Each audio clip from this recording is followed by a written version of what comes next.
നമ്മുടെ ബിസിനസ് മോഡലിൽ എന്തെങ്കിലും ത്രെട്ടുകൾ ഉണ്ടോ എന്നുള്ളത് ആദ്യം എന്ത് ചെയ്യണം, ചെക്ക് ചെയ്യണം. ആ സിസ്റ്റം കറക്റ്റ് ആകുമ്പോൾ എന്താവും, കൺവേർഷൻ റേറ്റ് കൂടും. പ്രോഫിറ്റ് കൂടണമെന്നുണ്ടെങ്കിൽ, റവന്യൂ കൂടണമെങ്കിൽ എന്ത് ചെയ്യണം, മാർജിൻ കൂടണം. മാർജിൻ കൂടണമെങ്കിൽ എന്ത് വേണം? Greenlives Coaching and Training Solution.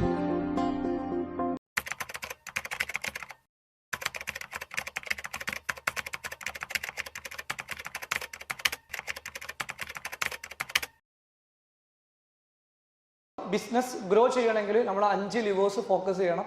ഒന്നാമത്തെ ലിവേഴ്സ് എന്തായിരുന്നു? Leads. 2 conversion. Leads into conversion, that is your customers. ഇനി നമുക്ക് റവന്യൂ കൂടണം. റവന്യൂ കൂടണമെങ്കിൽ എന്ത് വേണം? Customers into number of times into average value, that is your revenue. Then അവസാനത്തെ പ്രോഫിറ്റ്. എങ്ങനെ പ്രോഫിറ്റ് കൂടുക? Revenue into margin, that is your profit, right? എങ്ങനെ നമുക്ക് കസ്റ്റമേഴ്സിൻ്റെ എണ്ണം കൂട്ടാൻ പറ്റും? ലീഡ്സ് ഇൻറ്റു കൺവേർഷൻ ആണ്. പക്ഷെ എങ്ങനെ നമുക്ക് ലീഡ്സ് കൂട്ടാം? നമ്മുടെ ബിസിനസ്സിലേക്ക്, നമ്മളുടെ പ്രോഡക്റ്റ് ആവട്ടെ, സർവീസ് ആവട്ടെ, കോൺസെപ്റ്റ് ആവട്ടെ, എങ്ങനെ നമുക്ക് ലീഡ് വർദ്ധിപ്പിക്കാൻ പറ്റും? മാർക്കറ്റിംഗ് ചെയ്യണം. മാർക്കറ്റിംഗ് ചെയ്യുമ്പോൾ പലപ്പോഴും ആളുകൾ ചെയ്യുമ്പോൾ ആദ്യം നമുക്ക് എന്ത് വേണം? ഒരു ബിസിനസ് മോഡൽ വേണം. ഞാനത് അതിലേക്കൊന്നും പോകുന്നില്ല, ജസ്റ്റ് ഒരു അവയർനെസ് തരികയാണ്. ഒരു ബിസിനസ് മോഡൽ വേണം, ഒരു പ്രോഫിറ്റബിൾ ബിസിനസ് മോഡൽ ആദ്യം എന്ത് ചെയ്യണം? നമ്മുടെ ബിസിനസ് മോഡൽ പ്രോഫിറ്റബിൾ ആണോ, നമ്മുടെ ബിസിനസ് മോഡലിൽ എന്തെങ്കിലും ത്രെട്ടുകൾ ഉണ്ടോ എന്നുള്ളത് ആദ്യം എന്ത് ചെയ്യണം? ചെക്ക് ചെയ്യണം. പലപ്പോഴും വാല്യൂ ത്രെട്ട് വരാം, ഡിസ്റപ്ഷൻ ത്രെട്ട് വരാം, ROI ത്രെട്ട് വരാം. ഈ 3 ത്രെട്ടാണ് വരിക. ഒന്ന് വാല്യൂ ത്രെട്ട്. നമ്മൾ വാല്യൂ പിന്നെ വാനിറ്റി പ്രോഡക്റ്റ് ആണോ വാല്യൂ പ്രോഡക്റ്റിലാണോ നമ്മൾ ബിസിനസ് ചെയ്യുന്നത് ചെക്ക് ചെയ്യണം. ദെൻ ഡിസ്റപ്ഷൻ ത്രെട്ട് വരും. ടെക്നോളജി മാറുമ്പോൾ എന്താവും, നമ്മുടെ ബിസിനസ് ചിലപ്പോൾ ഡിസ്റപ്റ്റഡ് ആവും. മൂന്നാമത് ROI ത്രെട്ട് വരും. മാർജിൻ ഇല്ലെങ്കിൽ എന്താവും, ROI ത്രെട്ട് വരും. അപ്പോൾ ആദ്യം എന്ത് ചെയ്യണം? നമ്മുടെ ബിസിനസ് മോഡൽ എന്താവണം? നമുക്ക് സെയിൽസിൽ നമുക്ക് റവന്യൂ ജനറേറ്റ് ചെയ്യണമെങ്കിൽ ആദ്യം ബിസിനസ് മോഡൽ എന്താവണം? കറക്റ്റ് ആണ്. ബിസിനസ് മോഡൽ പറഞ്ഞാൽ 9 കളങ്ങളുണ്ട്. Customer segment, value proportion, channel, customer relationship, revenue stream. ഇതെല്ലാം എന്താ? ഇത് 5ഉം നമുക്ക് റവന്യൂ കൊണ്ടുവരുന്ന കോളമാണ്. പിന്നെയുള്ള 4 കോളമുണ്ട്, അത് കോസ്റ്റ് കുറക്കുന്നതാണ്. അപ്പോൾ key resource, key partners, cost structure, അത് കോസ്റ്റ് കുറക്കുന്നതാണ്.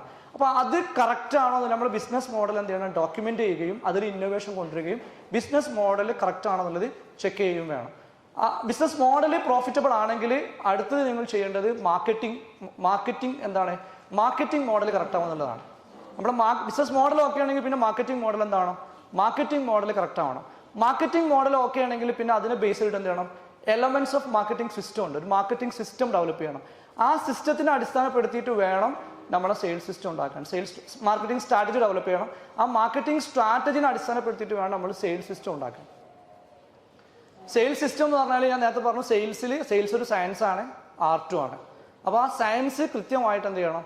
നമ്മൾ അപ്ലൈ ചെയ്യണം. ആ പ്രോസസ്സ് ഉണ്ട് സെയിൽസിൽ, സിസ്റ്റം ആൻഡ് പ്രോസസ്സ് ഉണ്ട്. ഇപ്പോൾ ഒരു മാനുഫാക്ചറിങ് പ്രോഡക്ട്സ് കൃത്യമായ പ്രോസസ്സിലൂടെ കടന്നു പോകുമ്പോഴാണ് അതൊരു ക്വാളിറ്റി പ്രോഡക്ട്സ് ആയിട്ട് വരുള്ളൂ. അതുപോലെ സെയിൽസിൽ എന്തുണ്ട്?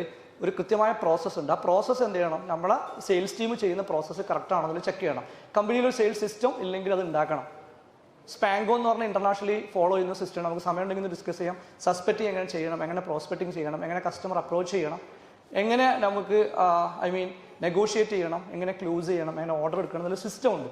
അത് ഒരു പ്രോസസ്സാണ്. ആ സിസ്റ്റം കറക്റ്റ് ആകുമ്പോൾ എന്താവും, കൺവേർഷൻ റേറ്റ് കൂടും.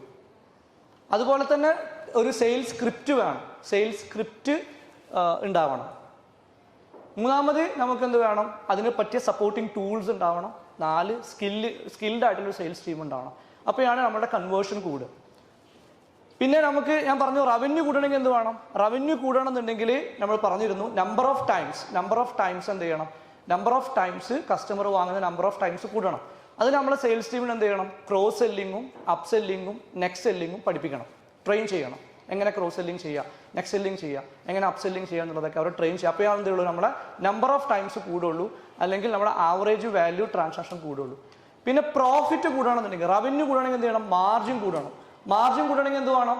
നമ്മളുടെ പ്രൈസും കോസ്റ്റും തമ്മിലുള്ള ഗ്യാപ്പ് വലുതാവണം അല്ലേ? അപ്പോൾ പ്രൈസും കോസ്റ്റും ഒരേപോലെയാണെങ്കിൽ, ഇപ്പോൾ നിങ്ങളുടെ പ്രൈസും കോസ്റ്റും ഒരേപോലെയാണെങ്കിൽ എന്ത് ചെയ്യാൻ പറ്റില്ല? നമുക്ക് മാർജിൻ ഉണ്ട്. അപ്പോൾ മാർജിൻ കൂടണമെങ്കിൽ എന്ത് ചെയ്യണം? ഒന്നില്ലെങ്കിൽ പ്രൈസ് കൂട്ടണം.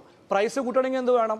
പ്രൈസ് കൂട്ടണം എന്നുണ്ടെങ്കിൽ നമുക്ക് USP ഉണ്ടാവണം. എന്തെങ്കിലും unique selling proportion, value proportion കൊടുക്കാൻ പറ്റണം. അല്ലെങ്കിൽ ആളുകൾ നമ്മുടെ പ്രൊഡക്റ്റ് വാങ്ങൂല.